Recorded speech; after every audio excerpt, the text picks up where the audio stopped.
ciudad, modernidad, modernización. Hipertexto, literatura y ciudad. Los laberintos urbanos del miedo. La ciudad y la domesticación de sus espacios. Fronteras latinoamericanas y las ciudades globalizadas en el nuevo desorden mundial.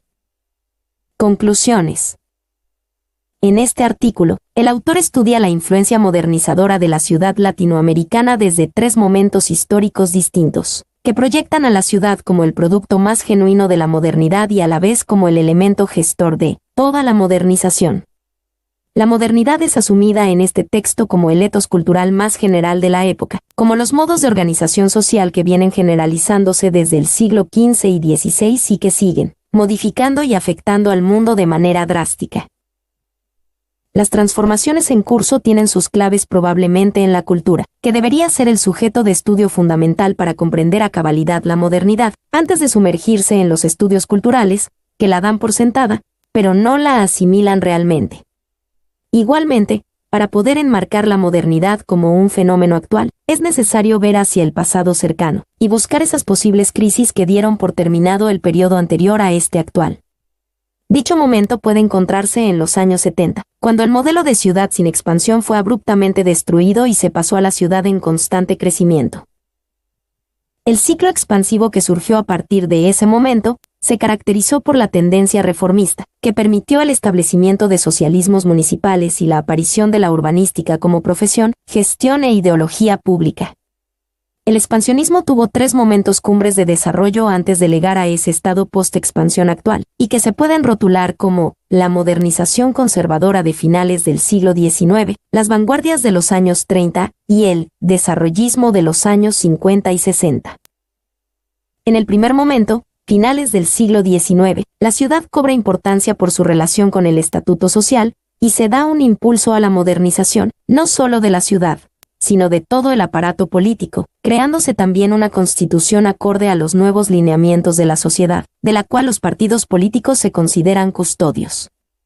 Se trabaja en la ciudad como reflejo de la sociedad, y en las transformaciones de esta última a partir de los desarrollos de la ciudad.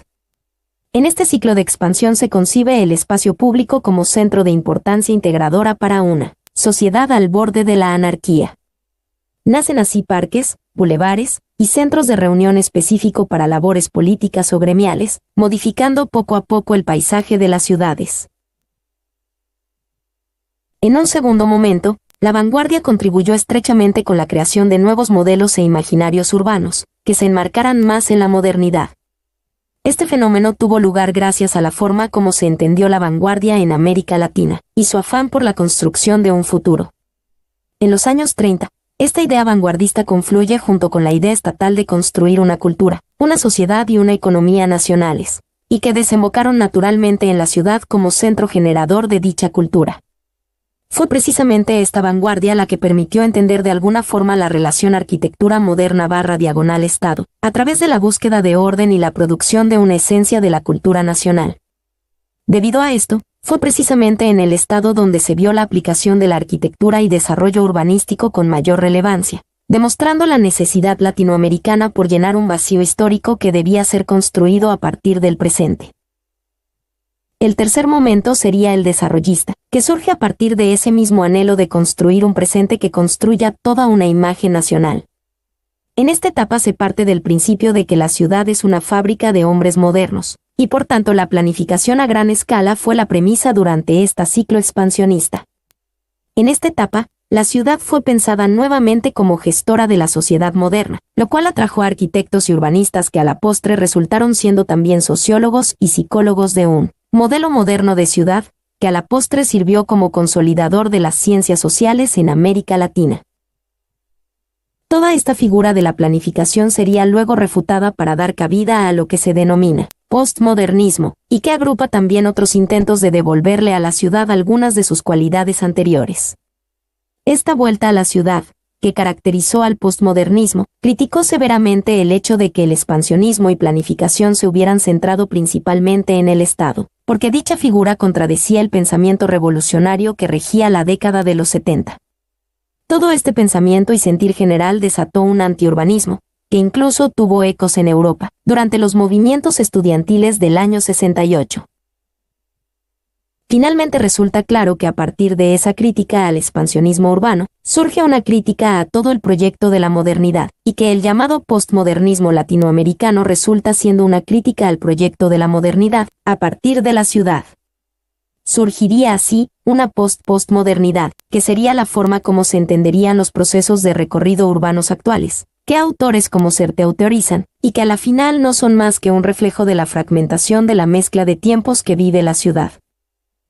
Hipertexto, literatura y ciudad. Jaime Alejandro Rodríguez. Este artículo plantea las posibles relaciones entre la estructura del hipertexto y la forma como la ciudad es vivida dentro de la literatura.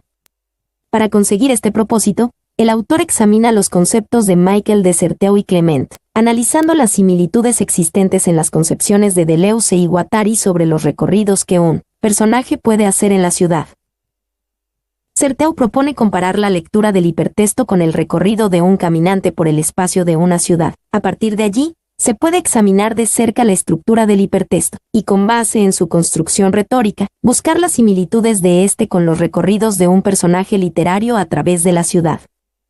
Para dar un término adecuado a dicho personaje, se usa la expresión nómada vectorial, acotada por el escritor Mario Mendoza, y que justamente hace alusión a esos personajes que deambulan por la ciudad sin ningún propósito.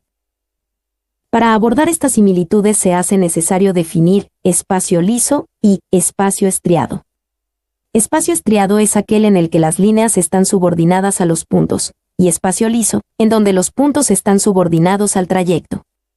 Con base en este concepto, resulta claro señalar que un espacio liso tiene mayor dinamismo, lo que le permite acomodarse mejor al tipo de desplazamiento de los neonómadas. Es importante anotar que en la construcción del hipertexto se encuentran la sinécdoque, el asíndeton y la metáfora. Todas estas, figuras literarias que permiten el delineamiento del pensamiento hipertextual y que son también figuras necesarias para describir el transcurrir de los personajes literarios en esos espacios que resultan lisos, donde el lector o usuario sigue múltiples asociaciones, o simplemente obedece a la casualidad. De esta forma, el lector cobra un papel fundamental, en cuanto se convierte en creador de lo que lee. Los ejemplos que se citan para ilustrar este punto, obedecen a lo que Murray denomina narrativa de vocación multiforme, es decir, que presenta situaciones o argumentos en múltiples versiones. El artículo cita varios ejemplos, resaltando fundamentalmente la condición de nómadas de los protagonistas, manifestada en el claro deseo por oponer resistencia a la predeterminación, punto que se ilustra en Debido Proceso y Gabriela Infinita, ambas novelas del autor, y que manejan la lógica hipertextual referida en este artículo. La conclusión no puede ser otra que la confirmación de la relación entre el uso de la ciudad en la literatura y las metodologías que esto exige en un texto, creando entre otros los recorridos nómadas. Se descubre así que la forma en que la ciudad es construida exige que personajes y sucesos ocurran de forma causal, conservando además las estructuras retóricas de un espacio hipertextual. Esta interesante relación es ampliamente documentada a partir de la teoría de autores como Certeau o Deleuze, y abre un interesante campo para la discusión alrededor de la literatura y su relación con la ciudad. Los laberintos urbanos del miedo. Jesús Martín Barbero. En este artículo, Jesús Martín Barbero analiza la importancia que tienen los medios masivos de comunicación en la forma en cómo percibimos la ciudad, arraigando de manera más notoria los problemas de inseguridad, lo cual, según el autor, tiene como consecuencia un incremento en los niveles de agresión de las personas que habitan dicha ciudad. Resulta evidente que los medios son determinantes en la forma como se entiende la ciudad y en cómo asumimos nuestro transcurrir en ella. Si bien, como cita este artículo, el origen mítico de la ciudad se relaciona con el caos y la violencia, es finalmente la inseguridad de un lugar desconocido, que muta día a día, y que se nos presenta como peligroso, el que genera un imaginario de violencia. A todo esto se suma lo que el autor llama terrores antiguos, miedos que en Colombia se han sumado a terrores nuevos. Esta dura realidad colombiana, llena de nuevos terrores, se permea a la ciudad, de modo que en Bogotá se sienten los miedos de todo el país, sumados a la continua mutación de la ciudad, que la sume en el más completo desconocimiento por parte de sus habitantes. Los medios cierran este círculo, presentando un panorama desalentador, en donde la realidad parece percibirse de acuerdo a una estratificación social, y donde mensajes contradictorios confunden e incrementan esta percepción, que analizada bajo ciertas miradas puede resultar incluso machista. Surge la pregunta de con qué políticas culturales se puede afrontar el miedo. Pregunta que encuentra respuesta en las metodologías usadas bajo la administración Mocas y su propuesta de cultura ciudadana, que equivale a aumentar la capacidad de cada uno de los ciudadanos para regular los comportamientos de los otros, propendiendo a la formación de un nuevo imaginario de ciudad. Es a partir de esta ruptura en la forma tradicional de hacer política, que la reestructuración de la ciudad resulta posible, y poco a poco el miedo se transforma en creatividad, permitiendo que la construcción de una identidad y del significado de ser ciudadanos cobre la mayor importancia. De esta forma se gestan nuevos espacios y resulta factible apropiarse del lugar que se habita.